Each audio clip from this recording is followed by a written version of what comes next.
you're proposing $1 million annually in grants for the craft beer industry. So shouldn't that be going to the agriculture end? Like, what are those grants for, and why aren't we looking at the crop end of that industry? I mean, they already get it. They already get money from the LCE, correct? Yes. Right. So why are we expanding that? If they're getting the grants from the liquor control, why are we doing something in ag? Well, I think, the distinction would be, not to, they've got, their board and research and whatever they want to focus on. We were looking at it more from the side of, one of the diversification opportunities would be for, the brewing and craft beer industry, right? Is it going to help with the crops of that industry or setting up the breweries? I'm not sure where those grants are going to. Is there a criteria for that? Yeah, so there's not a grant program specifically for that out of our Farm Bill money, right? I mean, this is just in the column of diversification and supporting the diversification opportunities there. If somebody wants to explore, the craft beer or hops as a crop, we would certainly be supportive of that. But there's not a grant to them to do that. It's not envisioned under the program. Okay, thank you. So let me go back to the agricultural preparedness and resources appropriation. Yeah. So I saw that the spotted lanternfly had a $3 million appropriation. So now that's into this new account. So it's going into a restricted account? It's not restricted, but the spotted lanternfly of $3 million we have presently, $3 million proposed, plus $2 million new gives us a total of $5 million. But the $2 million for the avian flu? That's separate. Yeah. That's not in that account? No. Okay, because that was my understanding, that those were all in the one account. And so there was $2 million left that they didn't use expenditures for from the last account from the last budget on the avian flu. So we have a total of $7 million then?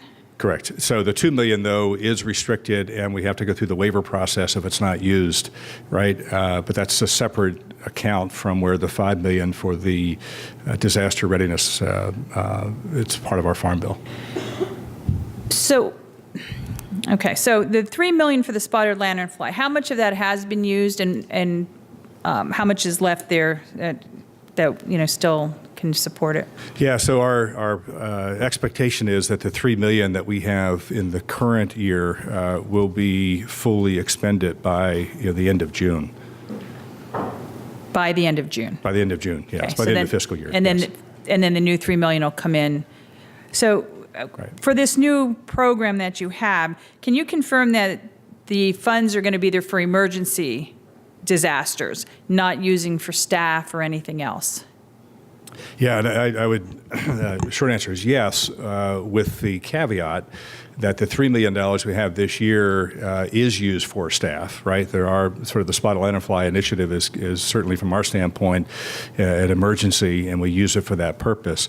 But it's not going to support the Department of Agriculture at adding complement, right? It's in the field, it's supporting the 146 staff that are USDA or PDA. So hopefully that fits with your vision that you're going to have to do. In fact, the high path AI, the worry was always the staffing side of it. And do you have enough staff to respond?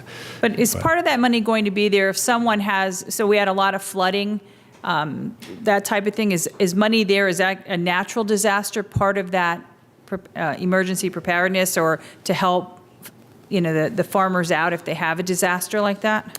Yeah. I think just from our perspective, I think you're thinking of Restore PA, which is a different governor's initiative that would be handling that aspect: flooding, infrastructure, rural broadband. And I'm sorry, what did you? Restore PA. Restore PA. Okay, thank you.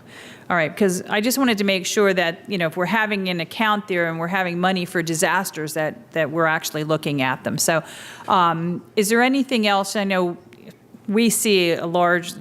We kind of were with the spotted lanternfly. We were kind of central in Berks, and it's moving out. And I know we hear a lot about it. I know you were at it to a farmers event that I had in the area, and that was one of their main concerns. Like, what are we doing, and how are we doing that? And are you looking at anything else? I think anything on the horizon that they need to be aware of. We hear about these things. A couple years ago, we hear about spotted lanternfly, but it's not in our area. So, are you hearing about anything else that we need to worry about? Yes. So we are watching very closely the African swine fever in China and where it's moving around the world, and it's moving into Canada. We are watching the Newcastle disease in California and Utah. It has the same outcome as the high-path avian influenza. It's terminal. So they are things that our Animal Health Commission is working on, the department's working, University of Pennsylvania and Penn State. But in the event of a disaster, responding to that, we would hope that dollars in this readiness account, would allow us to move with some dispatch, to staff, to respond, to get the equipment, to get the expertise. So that's what's envisioned with the use of the other $2 million that's not committed to spotted lanternfly in that account.